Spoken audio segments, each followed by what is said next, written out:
कहानी मोक्ष की भूमि गया जी। दिल्ली में रहने वाला एक युवा लड़का जिसका नाम शिवम था और वह आईटी इंजीनियर था। उसकी दादी की मृत्यु के बाद परिवार ने तय किया कि उसे पिंड दान करने के लिए गया जी धाम जाना होगा। शिवम ये सब परंपराओं में विश्वास नहीं करता था। उसे यह सब पुरानी सोच लगती थी, लेकिन उसकी माँ ने उससे जिद की।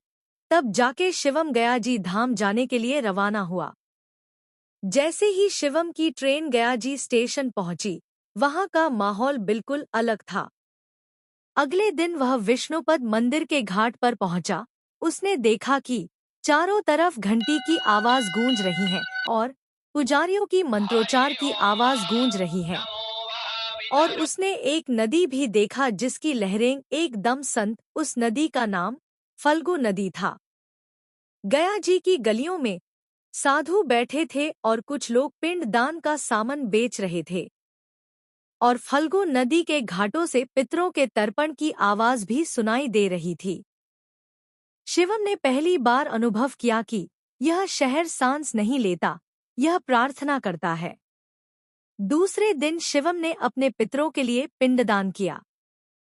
पंडित जी ने उसे गया श्राद्ध की महत्वता समझाई।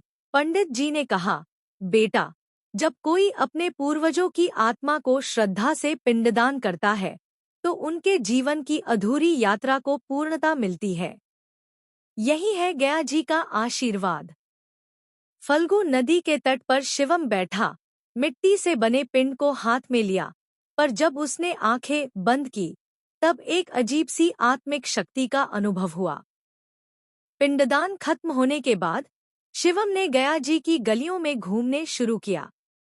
उसने विष्णुपद मंदिर के दर्शन किए, जहां श्री विष्णु भगवान के चरण चिन्ह मौजूद हैं। शिवम फल्गु नदी के किनारे बैठा और वहां के लोगों ने उसे गया जी की कहानी सुनाई। एक स्थानीय बच्चा जिसका नाम मिंटू था, उसने शिवम को लिट्टी चोखा खिलाया और बोला, भैया, आप गया जी में हैं, यहाँ कोई भी आपको भूखा नहीं छोड़ेगा। अगले दिन शिवम को दिल्ली वापस लौटना था और जब वह गया जी जंक्शन पर पहुंचा, तो उसे यह समझ आ चुका था कि परंपरा अंधविश्वास नहीं होता, वह आत्मा की यात्रा का हिस्सा होता है। गया जी ने उसे यह सिखाया कि पिंडदान सिर्फ एक कर्मकांड नहीं है, यह अपने पूर्वजों के प्रति सबसे पवित्र अभिव्यक्ति है।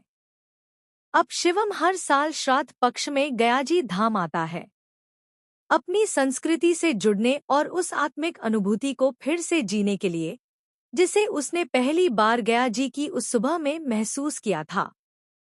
क्या आप लोग कभी गया जी धाम आए हैं? अगर आए हैं, तो कमेंट में जरूर बताएं। और अगर आप गया जी धाम नहीं आए हैं, तो एक बार गया जी धाम जरूर आए। अगर आपको यह वीडियो अच्छी लगी हो तो हमारे YouTube चैनल द कहानी चैनल को जरूर सब्सक्राइब करें।